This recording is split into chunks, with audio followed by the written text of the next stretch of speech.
a stretch to get this, a magic 8 ball.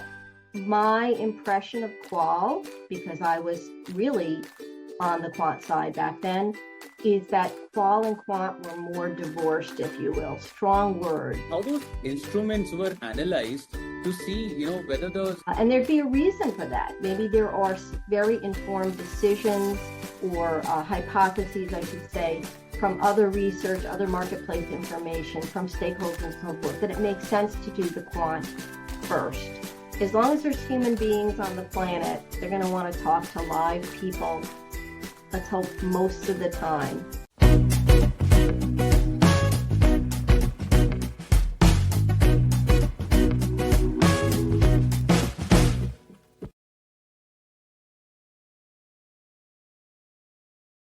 Hello, everyone, and welcome back to another episode of the Collaborative Canvas.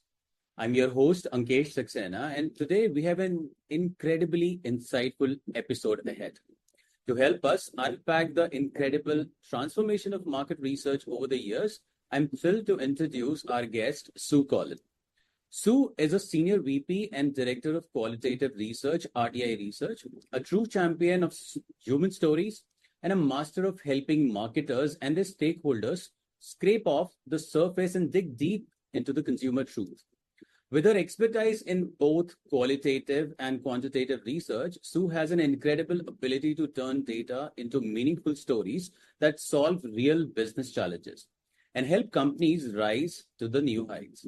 In today's episode, we are going to deep dive into Sue's journey, starting with her pivotal shift from quantitative to qualitative research, and explore how this transition has shaped the way she has served her clients today. And with that, we'll also look at the evolution of the research tools and methods, the rise of the digital technology, and the role of AI in the research, and Sue's prediction for the future of the industry. So sit back and relax, and we go into this journey where we have an absolute pleasure to have Sue on the show. Sue. Thank you, Ankash. What a wonderful introduction. And I think it sounds like we have a lot to talk about when we talk about the evolution of market research. Wow, what a journey. And I appreciate you having me here. And I wanted to let you know that in your intro about me, about scraping off something to get to the insights for the clients, I actually use that because I'm a baker. So I always think about the real reason we eat cakes or cupcakes is just to get to the, get the frosting, and then we go deeper. So that's how I think about what I'm doing now, especially in my qualitative research practice. So thank you. Pleasure to be here. Thank you so much for the show, to come on the show. And since you just mentioned, when I saw your profile, I was kind of very inquisitive about, understanding. I've seen a lot of people, moving from the qualitative to quantitative, and a bit of, staying back at the quantitative because I'm kind of a quant guy. This journey has been immense and has been very typical for me because I don't generally see people getting into a moderation mode. So what led you transition from quantitative to qual research, and how this has shifted better for you to serve the clients? Yeah, it was certainly a journey, and it starts with COVID. COVID obviously impacted a lot of people, many very negatively, and also impacted businesses. And it impacted my quantitative practice at RTI Research. And I had an opportunity to think about what was next. I've been with RTI for a very long time, had wonderful opportunities and still do. And we've always done qualitative research. Much, not all, was done with consultants. And so I opened a shingle. I'm the Director of Qualitative Research at RTI, and went straight for training at the wonderful Riva Institute, and really took all of what I know regarding market research design and dealing with people, whether they're clients or consumers. After a quantitative taste test, you talk to consumers and ask them some additional questions, sort of a mini qual, if you will, and just talking to everyday people in the industry and strangers even.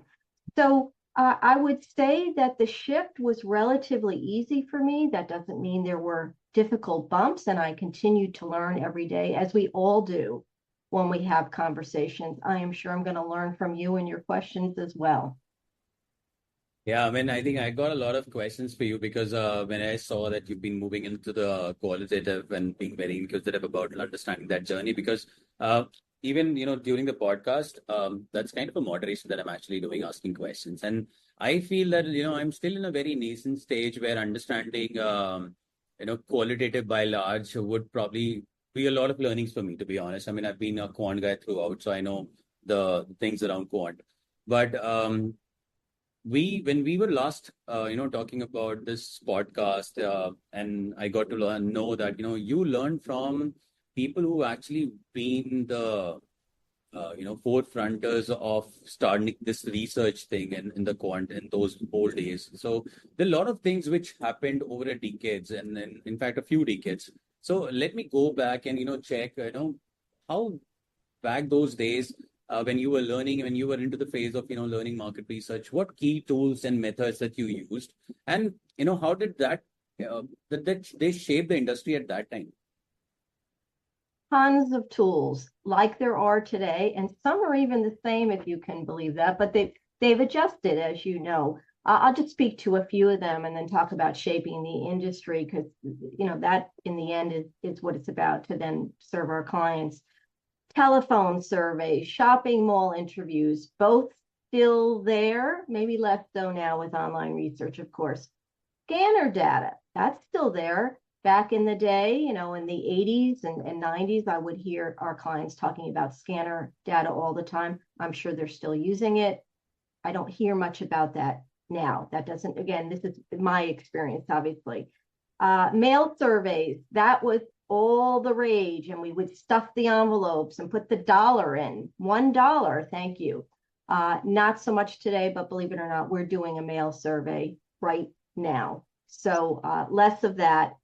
Qual research, of course.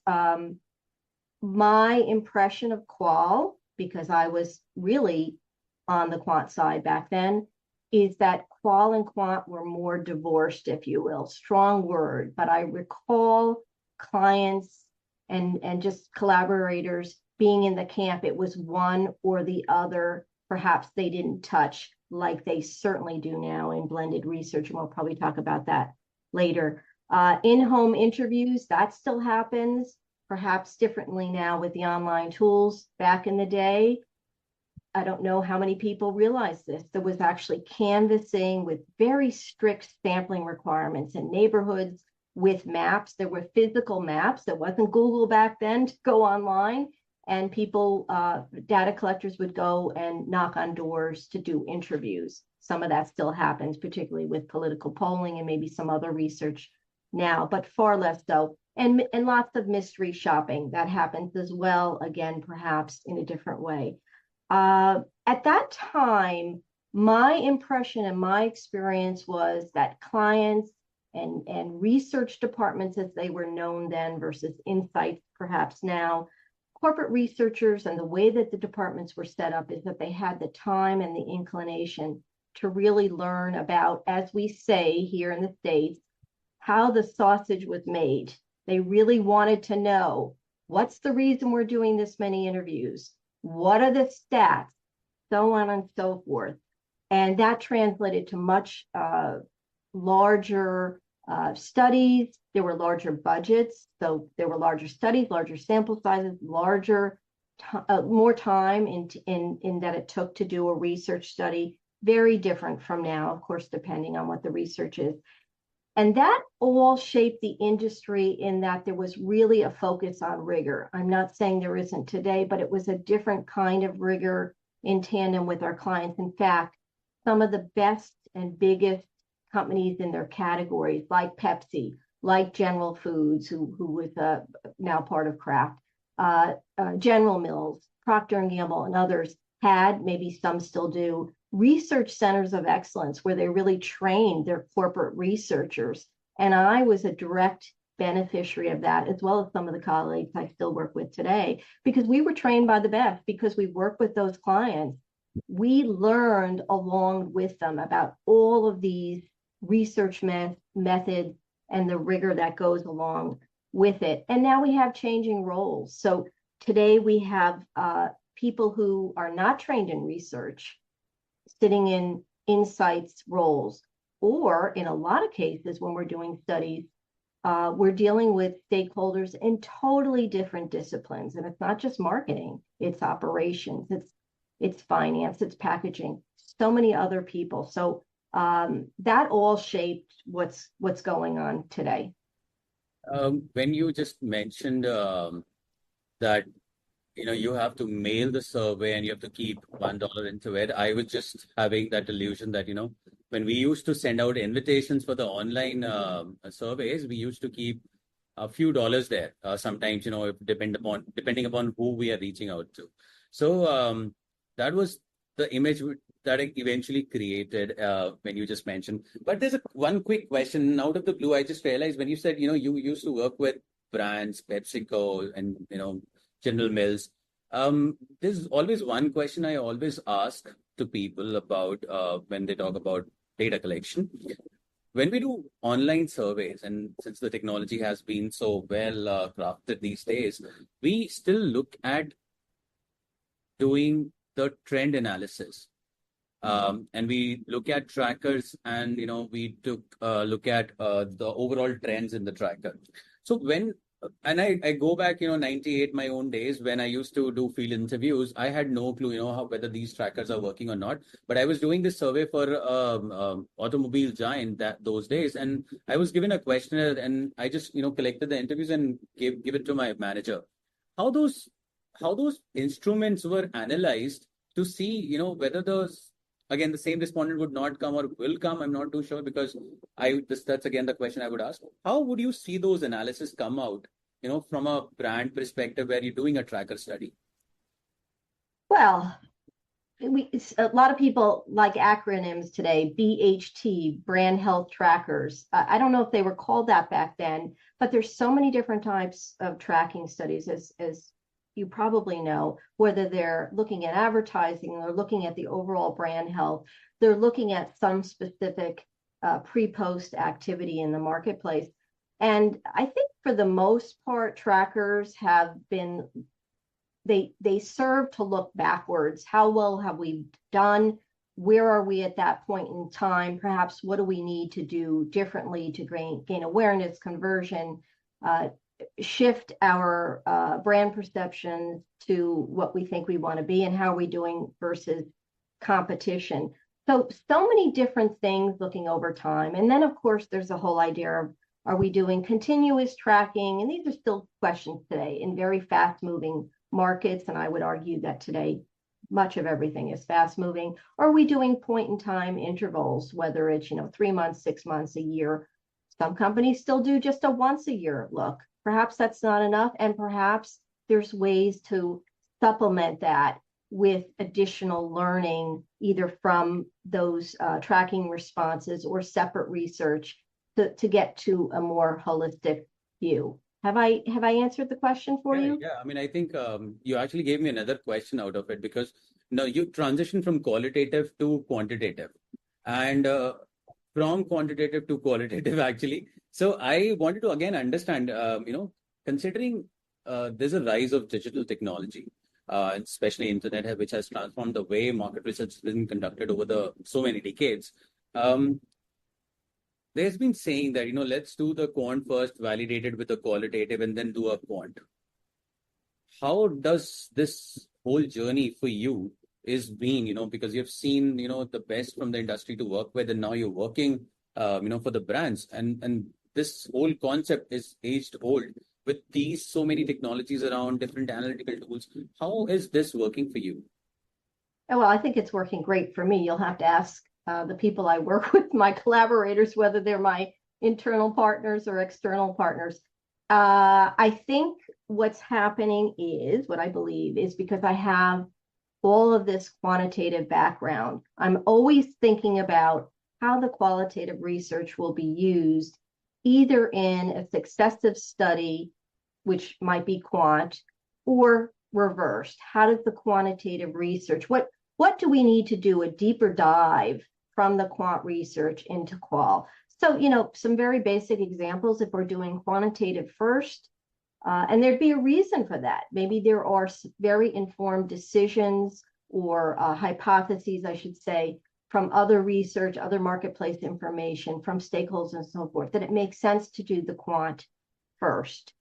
And from that, we might learn this concept. Concept A does far better over concept B, very simplistic. All right, but it was quant research. It was a 15-minute interview max.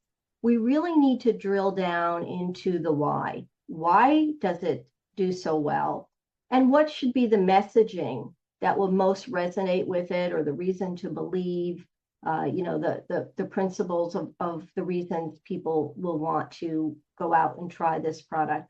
Or in inverse, and that was just one example, in inverse, it could be total exploration. We have clients come to us often in categories and brands and say, we really haven't taken a deep look at our category and our competition in quite a while, years, and we know things have changed dramatically. Just take a look at the grocery shelves.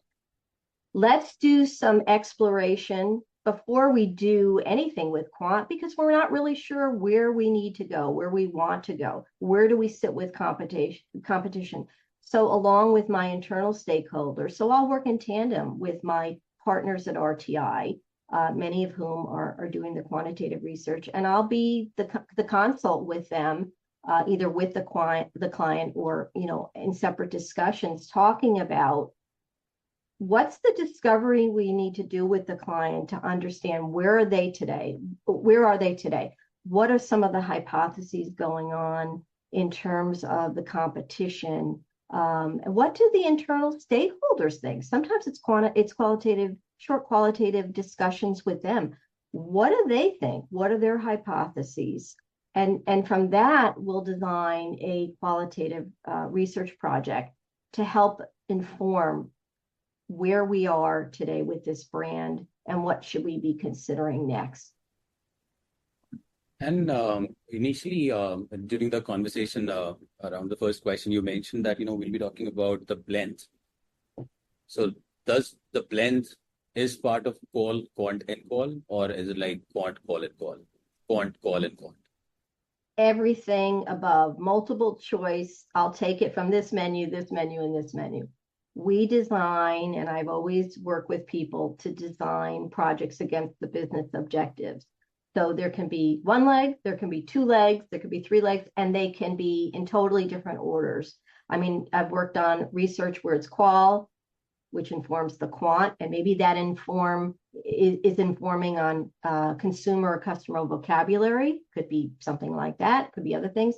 And then learning from the quant goes into a deep dive. Maybe it's to profile consumers or customers further, and we've had it other ways.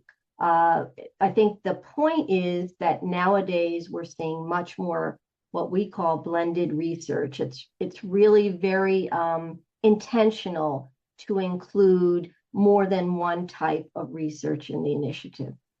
And so, since again, talking about different types of research that we do, there've been elements of a lot of things have changed when it comes to technology.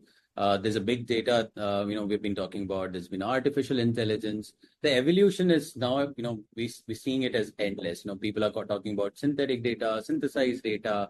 How this has impacted the decision-making ability of a business nowadays? Because, we have seen trends. We are now working on those new trends, and things have been rapidly changing.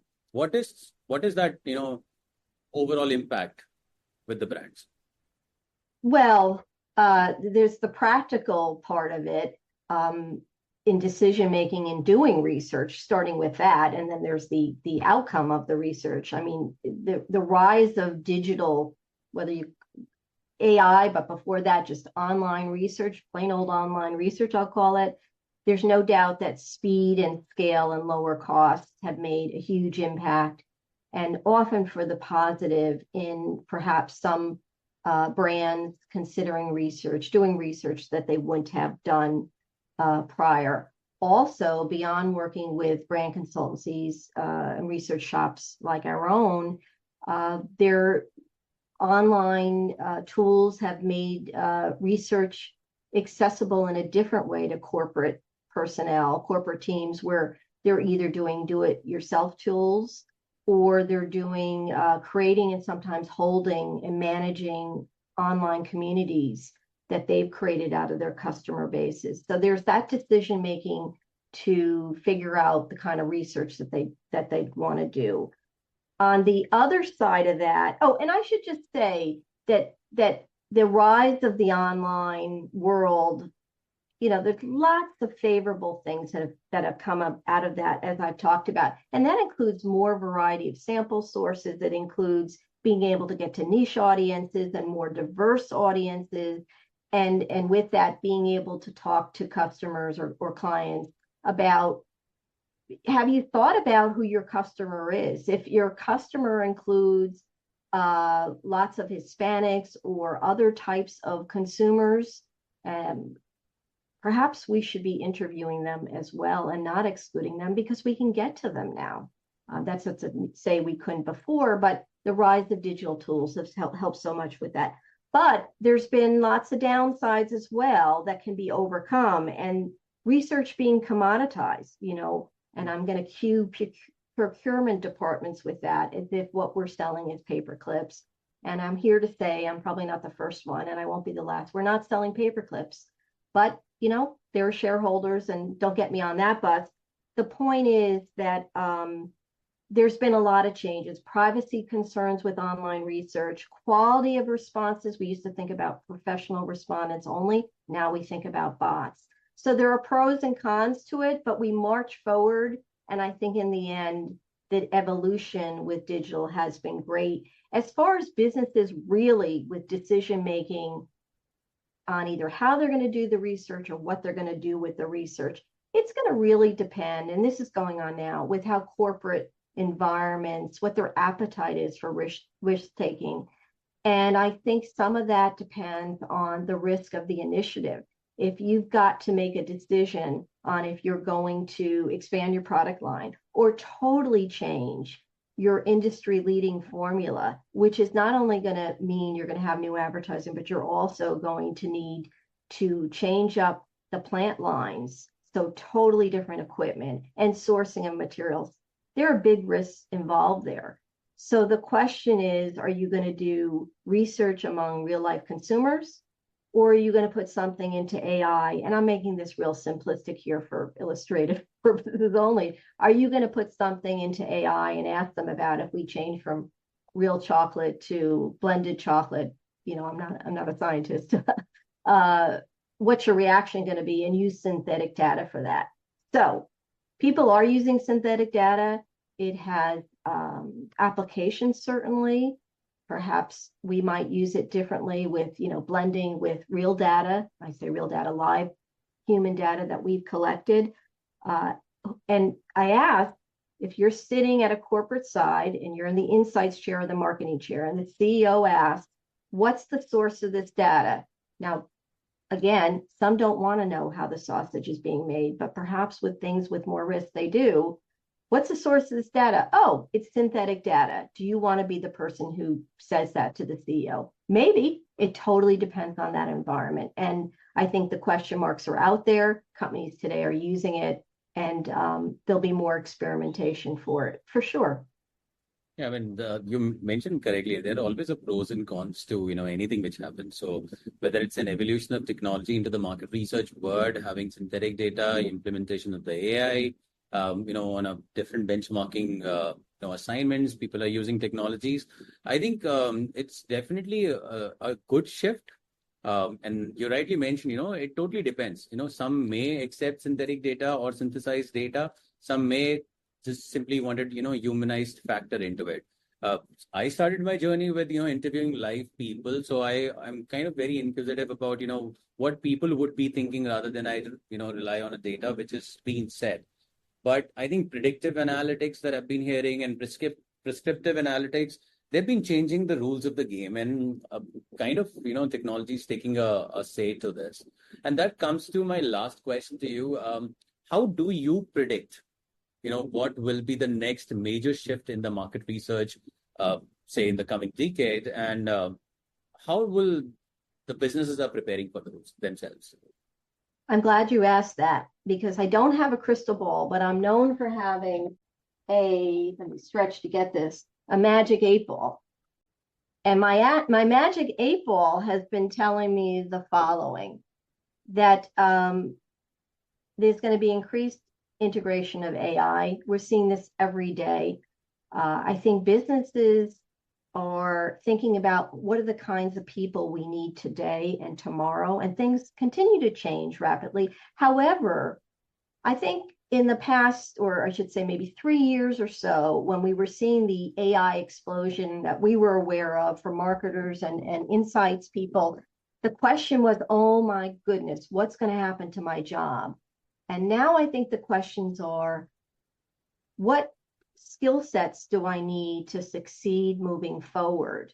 What tools does the company need to use? And where should we be using it today? And what can we thinking about experimenting to use it for tomorrow?